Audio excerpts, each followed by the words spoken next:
প্রবাসীদের একটি বিশাল ভূমিকা রয়েছে। কাজেই প্রবাসীদের অবদানকে কোনোভাবে আমরা খাটো করে দেখতে পারি না। কিন্তু আপনাদের সামনে আমি যেই পরিকল্পনাগুলো তুলে ধরেছি, আমাদেরকে আগে কাজ শুরু করতে হবে। আমরা যদি কাজ শুরু করতে না পারি এবং আমরা যদি সকলের দাবি উপস্থাপন করতে থাকি, তাহলে কিন্তু একটা ইনডিসিপ্লিন তৈরি হবে, ফলে আমরা কিন্তু আমাদের কাঙ্ক্ষিত লক্ষ্যে পৌঁছতে পারবো না। এই মুহূর্তে একটু আগে যেই কথাটা আমি বলেছি, প্রিয় ভাই বোনেরা, একটু আগে যেই কথাটি আমি বলেছি, সেই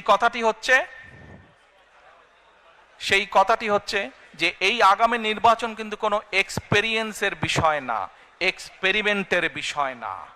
এই সুযোগটা আমাদের কাজে লাগাতে হবে, এইটিকে সদ্ব্যবহার করতে হবে।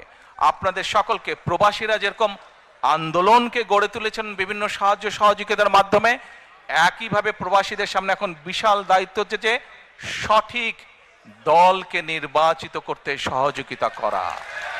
যেই দল সঠিক পরিকল্পনা নিয়ে আগামী দিনে দেশকে গড়ে তুলতে সক্ষম হবে। ঐক্যবদ্ধ থাকতে পারবেন? ঐক্যবদ্ধ থাকতে পারলেই আমরা আমাদের এই যে পরিকল্পনা বললাম সফল করতে পারবো। ঐক্যবদ্ধ থাকলেই আমরা আমাদের প্রত্যাশিত বাংলাদেশকে গড়ে তুলতে পারবো। ঐক্যবদ্ধ থাকলেই আমরা বাংলাদেশের জবাবদিহিমূলক ব্যবস্থা গড়ে তুলতে পারবো। এই ব্রিটেনে যে আপনারা আছেন, এই দেশের জবাবদিহিমূলক ব্যবস্থা আছে বলেই এই দেশের মানুষ তার ন্যায্যতা থেকে বঞ্চিত হয় না, ন্যায্যতা থেকে বঞ্চিত হয় না। বাংলাদেশের মানুষ বহু যুগ ধরে তাদের ন্যায্যতা থেকে বঞ্চিত হয়েছে। কাজে আসুন, বাংলাদেশের মানুষের ন্যায্য অধিকার যদি ফিরিয়ে দিতে হয়, যে কোনো মূল্যে আমাদেরকে কি করতে হবে? ঐক্যবদ্ধ থাকতে হবে। ঐক্যবদ্ধ না থাকার কোনোই বিকল্প নেই আমাদের।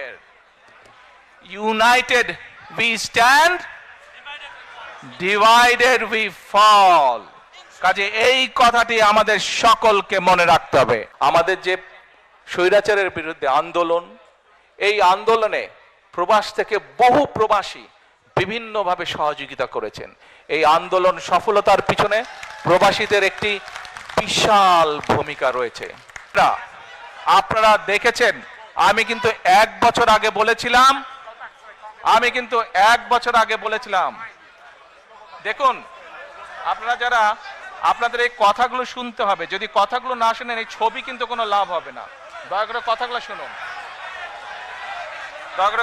শুনুন, কথাগুলো না শুনলে কিন্তু লাভ হবে না।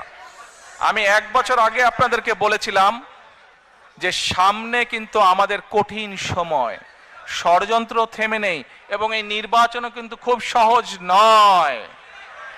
আপনারা অনেকেই কিন্তু ব্যাপারটা এখন বুঝতে পারছেন। এক বছর আগে যা বলেছিলাম সেটা কিন্তু হচ্ছে এখন। আমি আবারও বলছি, সামনের সময় কিন্তু খুব সুবিধার না। কাজেই সকলকে ঐক্যবদ্ধ থাকতে হবে।